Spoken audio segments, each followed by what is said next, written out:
Bueno, vamos a sumergirnos de lleno en este análisis. Hoy vamos a desgranar unas afirmaciones revisionistas amplísimas y por supuesto sumamente controvertidas que se presentan en la obra de Jean Lombard Corderoy. Ojo, porque estamos ante un texto que no busca simplemente añadir un matiz a la historia, no, busca reescribirla por completo a través de la lente de una teoría de conspiración global. Es un material complejo, bastante provocador, que abarca más de 500 años de historia humana. Así que nuestro trabajo aquí va a ser estructurar todo este caos y ver paso a paso qué es lo que propone exactamente este autor. Para no perdernos, vamos directos a la fuente original. Hablamos del primer tomo de La cara oculta de la historia moderna. Es un texto que afirma, sin titubeos, que toda esa historia oficial que nos enseñan en las aulas es, básicamente, una fachada. Según estas páginas, todo el desarrollo histórico que conocemos no es más que el telón que oculta las maquinaciones de una oligarquía de élite. Y claro, como el autor intenta darle la vuelta a medio milenio de historia, vamos a organizar este recorrido en 5 bloques cronológicos. 1. La gran conspiración histórica. 2. Los orígenes en el Renacimiento. 3. La ingeniería de las revoluciones globales. 4. La crisis económica moderna. Y 5. La advertencia final del autor. Vamos a por ello. Empezamos con el primer punto, la gran conspiración histórica. Vamos a ver la premisa central sobre la que gira absolutamente todo el libro. A lo largo de la obra, el autor no para de usar el término alta finanza. ¿Y qué es esto exactamente? Pues según él, sería una especie de mano oculta. No estamos hablando de las clásicas leyes de oferta y demanda, sino de un grupo dictatorial que, operando en la sombra, se dedica a fomentar crisis y a manipular gobiernos única y exclusivamente para acumular más dinero y poder. Fijaos en la vehemencia con la que lo expresa. El autor llega a decir literalmente que la peor forma de dictadura es la del dinero, que no tiene cara. Y esto es clave porque esta retórica tan intensa y, digamos, tan alarmista es la que marca el tono polémico de toda su obra. Nos muestra perfectamente su visión del mundo, de una forma muy visceral, y nos permite entender la pasión detrás de su argumento central sin que nosotros tengamos que posicionarnos. Pasamos al segundo bloque, los orígenes en el Renacimiento. Porque el autor no se queda en el presente, sino que rastrea esta conspiración hasta los inicios de la era moderna.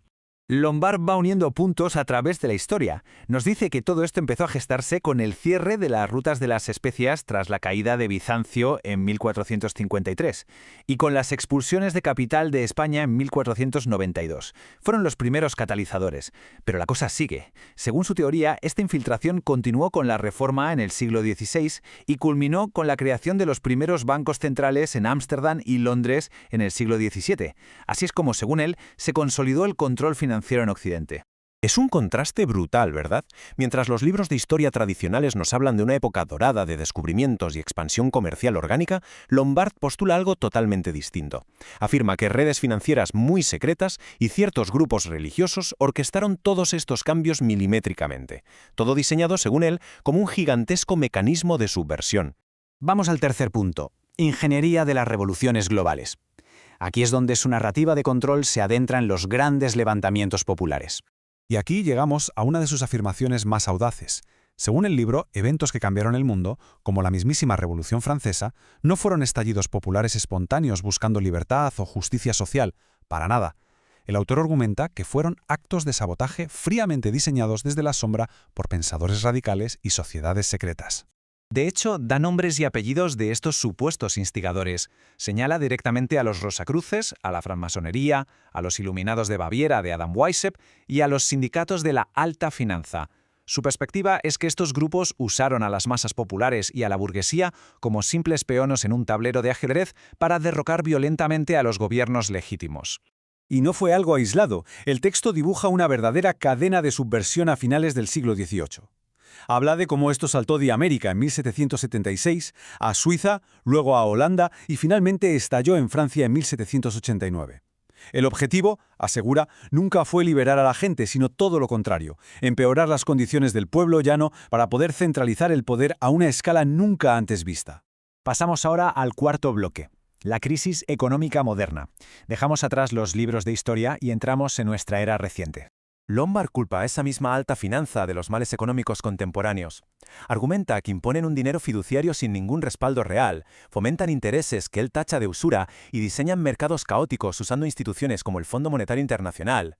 ¿Y con qué fin? Pues según su visión, el objetivo de impulsar esta inflación continua es empobrecer y exprimir de forma sistemática a la clase media ahorradora. Hay un momento que el autor marca en rojo en el calendario. 1971. El abandono del patrón oro en Estados Unidos. Él no lo ve como un simple reajuste macroeconómico que tocaba hacer en ese momento. Lo describe como el golpe maestro, un movimiento deliberado y desastroso para sustituir el valor real del dinero por un papel moneda infinito que no deja de perder valor y roba nuestro poder adquisitivo. Para darle peso a esto, tira de cifras de desempleo de la época bastante impactantes. Habla de 24 millones de parados, señalando que la gran mayoría, 18 millones, se concentraban en los países de la OCDE y el resto en la Comunidad Económica Europea. Utiliza estos datos como prueba irrefutable, según él, de que las políticas macroeconómicas están diseñadas con un único fin: concentrar la riqueza arriba del todo mientras se desplaza y debilita al trabajador común. Y así llegamos al quinto y último punto, la advertencia final del autor, la culminación de toda esta inmensa teoría de conspiración. El autor está convencido de que todo este caos histórico nos empuja hacia un novus ordo seclum, el famoso nuevo orden mundial, y nos dice que esto no es un secreto bien guardado, sino que lleva siglos gestándose y se oculta, paradójicamente, a plena vista. Tan a la vista que lo encontramos en emblemas supercotidianos, como en el mismísimo billete de $1 estadounidense. Como él mismo lo resume en una de sus frases más lapidarias, cree firmemente que vivimos bajo un régimen impuesto a unos gobiernos debilitados por la subversión. Es decir, que los gobiernos actuales han sido despojados por completo de su soberanía real, arruinados por la demagogia política y convertidos en marionetas impotentes frente a estos poderes financieros globales. El desenlace que nos plantea es, desde luego, bastante sombrío. Lo divide en 3 pasos clarísimos. Primero, aplastar del todo a la clase media y acabar con la libre empresa de verdad. Segundo, deshumanizarnos, reducirnos a ser unas simples máquinas de producción. Y tercero, instaurar de forma absoluta esa dictadura total y anónima de la alta finanza a escala planetaria. Bueno, para cerrar este análisis de la obra de Lombard, creo que nos queda una reflexión muy interesante.